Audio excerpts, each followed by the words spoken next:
അസ്സലാമു അലൈക്കും. ഇന്ന് നമ്മളൊരു നേന്ത്രപ്പഴം വെച്ചിട്ടുള്ള ഒരു അടിപൊളി സ്നാക്സിൻ്റെ റെസിപ്പി ആയിട്ടാണ് വന്നിട്ടുള്ളത്. നമ്മളൊരു പാൻ അടുപ്പത്ത് വെച്ചിട്ടുണ്ട്. ചൂടായി വരുമ്പോൾ നമുക്ക് 2 കപ്പ് റവ ഈ പാനിലേക്ക് ഇട്ട് കൊടുത്തിട്ട് നന്നായിട്ടൊന്ന് റോസ്റ്റ് ചെയ്തെടുക്കാം. കളർ മാറിപ്പോണ്ട, റവ ഒന്ന് നന്നായിട്ട് ചൂടായി കിട്ടിയാൽ മതി. നമുക്ക് പൊടിച്ചെടുക്കാൻ വേണ്ടിയിട്ടാണ്.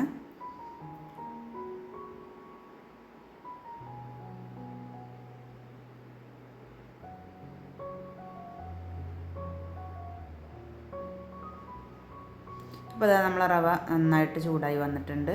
ഒരു 1-2 മിനിറ്റ് മാത്രം ഒന്ന് ചൂടാക്കിയെടുത്താൽ മതി. അതൊന്ന് ചൂട് പോകുന്നതിൻ്റെ മുന്നേ നമുക്ക് ഒരു നേന്ത്രപ്പഴം എടുത്തിട്ടുണ്ട്. തൊലി കളഞ്ഞ് ഒന്ന് വട്ടത്തിൽ കട്ട് ചെയ്തിട്ട് കൊടുക്കാം. അതിലേക്ക് 2 കയ്യിൽ പഞ്ചസാര ചേർത്ത് കൊടുക്കുന്നുണ്ട്. കപ്പളവിനാണെങ്കിൽ 1/2 കപ്പ് പഞ്ചസാര ഉണ്ടാവും.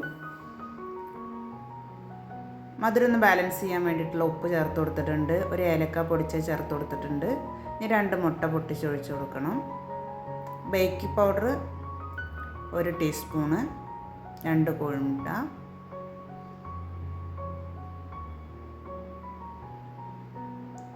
ഇതെല്ലാം കൂടി നമുക്ക് മിക്സിയിലൊന്ന് അരച്ചെടുക്കണം. അതിൻ്റെ മുന്നേ നമ്മൾ റവ ചൂടാറിയിട്ടുണ്ട്, അതൊന്ന് പൊടിച്ചെടുത്തിട്ടുണ്ട്.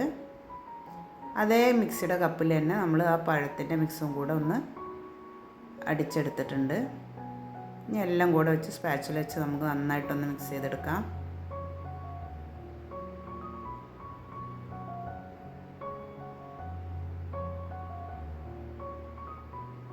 ഈ ഒരു കൂട്ട് മാത്രം മതി ഈ റവ ഒന്ന് നനഞ്ഞ് കിട്ടാൻ.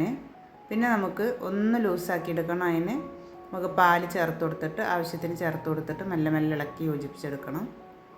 റവ ആയതുകൊണ്ട് ഇതൊന്ന് ഇരിക്കുമ്പോൾ പെട്ടെന്ന് കട്ടിയായി പോവും. അപ്പോൾ ഇത് നമ്മൾ ആ പഴത്തിൻ്റെ മിക്സ് മാത്രമാണ് ഇതിൽ ചേർത്തിട്ടുള്ളത്. ഇതൊന്ന് കുറച്ച് പാല് ചേർത്തിട്ട് നമുക്കിതൊന്ന് ലൂസാക്കി എടുക്കണം. ഒരു 1/2 കപ്പ് പാലെടുത്തിട്ടുണ്ട്.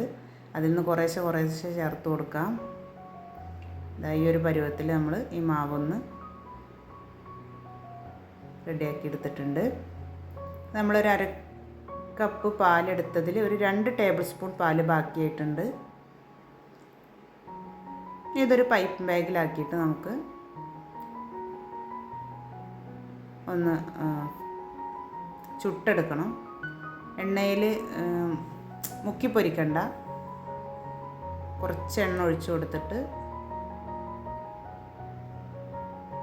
ഇതിലൊന്ന് ചുറ്റിച്ചെടുക്കാം നമുക്ക്.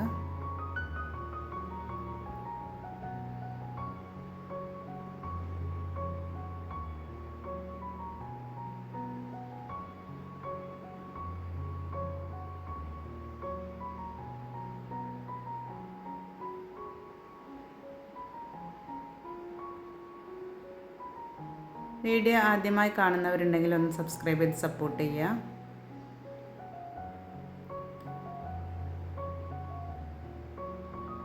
ഫ്ലെയിം ഒരു മീഡിയം ഫ്ലെയിമിലാണ് വെച്ചിട്ടുള്ളത്. ഇനി ഒന്ന് തിരിച്ചിട്ട് കൊടുക്കാം.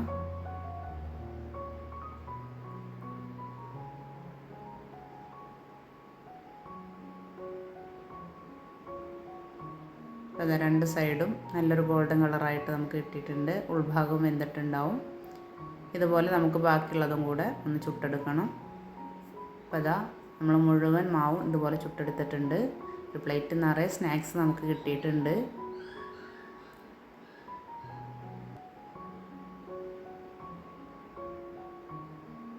വീഡിയോ ഇഷ്ടമായ ലൈക്ക് ചെയ്യുക, ഷെയർ ചെയ്യുക, കമൻറ്റ് ചെയ്യുക. അടുത്തൊരു വീഡിയോയുമായി വീണ്ടും കാണാം.